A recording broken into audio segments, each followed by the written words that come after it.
We've got 2 Victoria sponges here, which are exactly the same as the ones that we made in an earlier video. Yeah, so they should go and see that video now. Yeah. Make the cake and then come back. Absolutely, okay. But we now have a little job to do before we can start to construct, because the cake is domed and we need to cut the dome off so that we have 2 flat cakes. Okay, you need to have a sharp knife. The guideline here is the edge of the cake, all the way round. Because it's straight. Because it is straight and it is level, right? Because the cake, when it bakes, the mix settles. Yep. So the way that we do it is we start by putting the knife against the cake just above, and we cut around the same height around that edge, and we rotate the cake, and you can keep the knife at the same point at all times. And when the cuts join up, you then take it all the way through like this. And then you go. Right, and that means you can lift it have off, a flat cake. and you've got a flat cake, which is cut flat, ready for the next bit.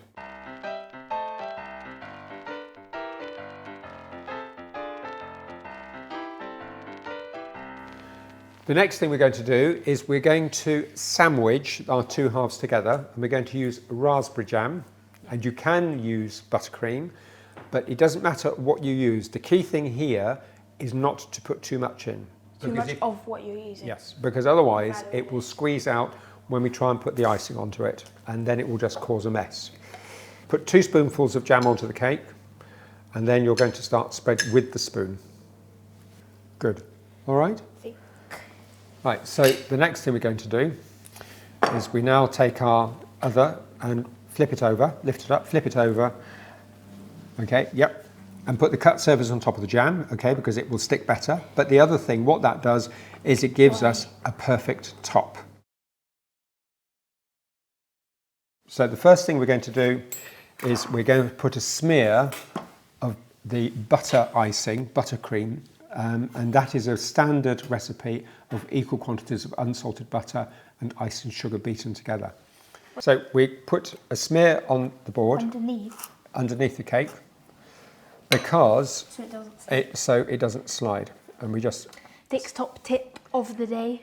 Right, so the next thing we're going to do is we spread the buttercream across the top. Yeah. Right, and what this does is it stabilises the outside of the cake, so that when we put our fondant icing on it, we don't have so much risk of crumbs spoiling our surface. And it also gives us a surface for the fondant to actually stick to.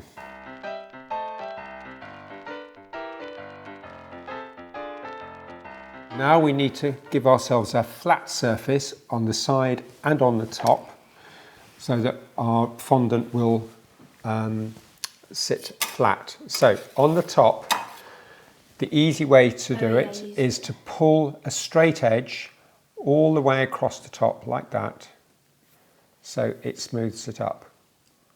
All right. And the next stage is you take the cake scraper, and you hold it against the cake, and you rotate the turntable slowly, right, so that you leave a nice flat finish. Right, it just takes the excess off, just to shampoo the edges like that. We're going to put the cake into the fridge again, so the buttercream firms up while we organise our syrup. The next thing we need to do is we need to just paint a little bit of sugar syrup onto the top. It will moisten the surface, and it'll make the surface more sticky to the fondant, right? So there is less risk of it coming off.